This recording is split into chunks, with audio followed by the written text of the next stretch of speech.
Welcome everyone to the press conference of Casper Ruud. Congrats, Casper. You said at the beginning that the difficulty of defending a title for the first time, and you did it now. How do you feel? It feels great coming into the week. Like I said, I was here to try to defend the title, not from last year, but 2020, with everything that happened in the last years. It had to be like this time. So if I didn't defend it, I would lose the points in the ranking. So I looked at it as I had to defend it, and I was a bit nervous. And it's the first time I had to do this in my career, and I was successful. So it feels very good, and it's good to have the trophy back in my hands, like I had 2 years ago. Great. We will start from the questions in the room now. Hi Casper, so here, congratulations. What do you think was the key to your game to turn the match on since you lost the first set? Thanks.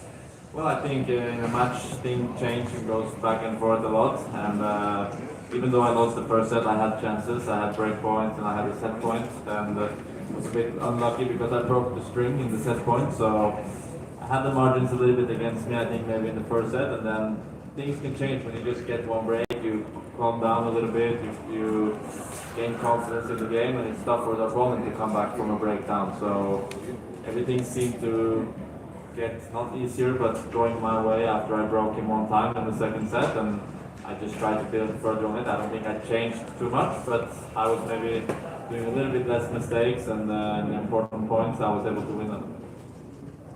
Next one, Mono.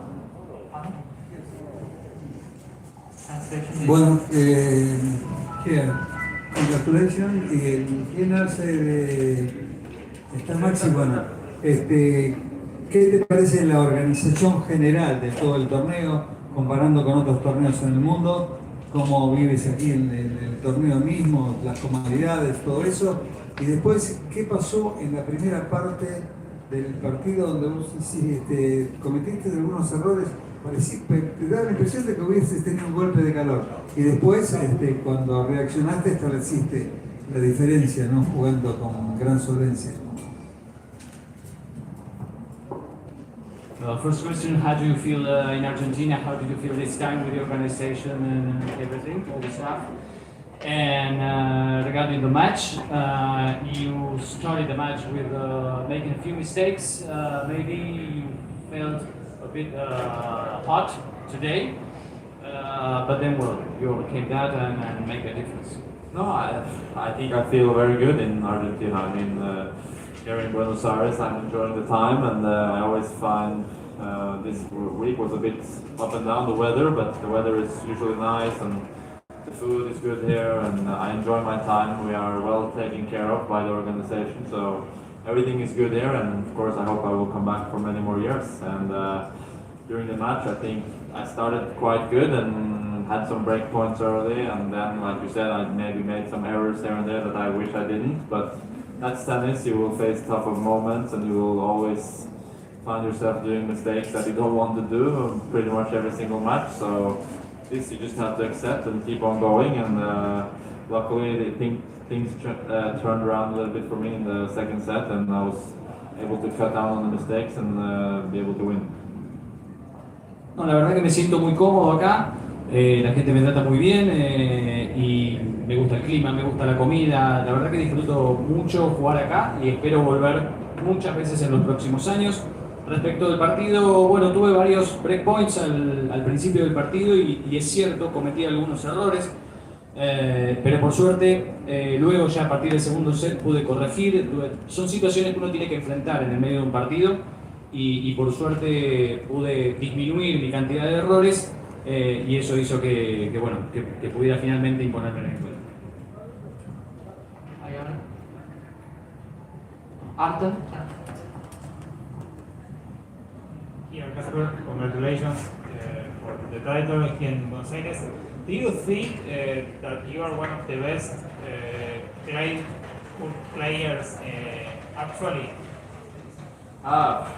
It's tough to say. I mean, I always looked up to Nadal, of course, and TM, and thought that they were very, very good clay court players because they play a heavy game and they win a lot of matches with this. So I always try to look at what they do well on surface, but you also have other players that play very well. I mean, plays very good on clay. He doesn't necessarily play with like so much spin.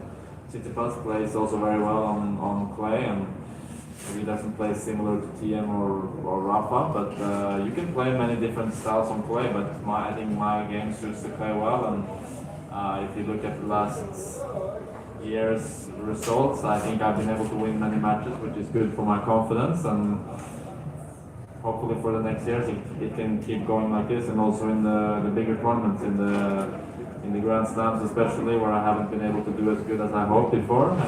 Roland Garros will always be a big goal for me. Next one. Well, Casper, congratulations. There's been a small set of fans who have been cheering for you. I think there have been like 4 or 5 who have been cheering for you throughout the tournament. These people come from Chile, especially, and have been living in Norway for almost like 40 years. How do you feel having to play in all these games where you had most of the crowd rooting against you? And how have these fans helped you push through every single time? Well, it's of course tough to have. Oh, sorry.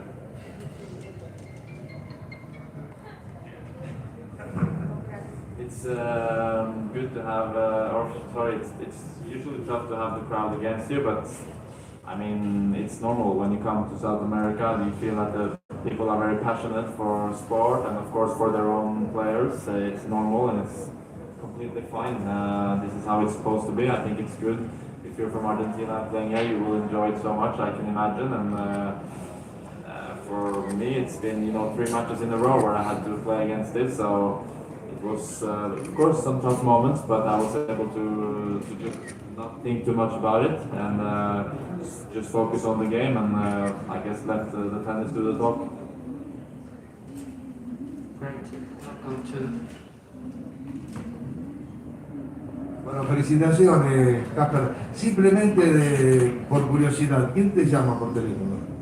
¿Quién es? El teléfono. ¿Y quién te llama? ¿Algún familiar, amigo para felicitarte?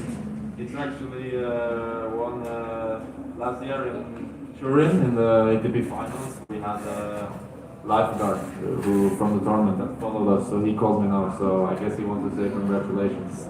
It's not usually a typical guy to call me, but he's a very nice guy. Luciana.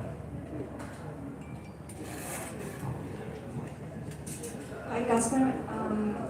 I wanted to ask you something outside tennis. You will become one of the best players in the world right now, and you said in the press conference the other day that your country is not a big tennis country, but still you become one of the best. And also, there is a lot of athletes from different sports that come from your country, like Magnus Carlsen in chess, Holland in football. There are a few in athletics as well. What do you think, or why do you think there are so many good athletes in different sports that are coming from your country? It's tough to say. I mean, I don't have the answer really to that, but I can just say that sometimes it can be a bit coincidental. Like I said also the other day with Switzerland, it's not maybe a typical country that you think about as a big sports nation, or especially not in tennis before, and then you have Federer and Wawrinka, 2 great players for the last 18 or 20 years, so sometimes it's a bit of a coincidence, and what's happening now in Norway is great for the country because it can make us become, a little bit more known around the world for the sport, and hopefully for the future generations they can also see that it's possible to do well even though you're from a cold country where you don't, focus so much about the summer sports. So I don't know what the other guys have been doing, but all I can say is that for me I've been just doing good work, working hard for many years already with my team, and this has, given me the position I'm in today. Last question, Claudia. Casper, 2 preguntas. Una sobre el partido de hoy. ¿Se te costó dejar atrás mentalmente el primer set cuando perdiste el set point?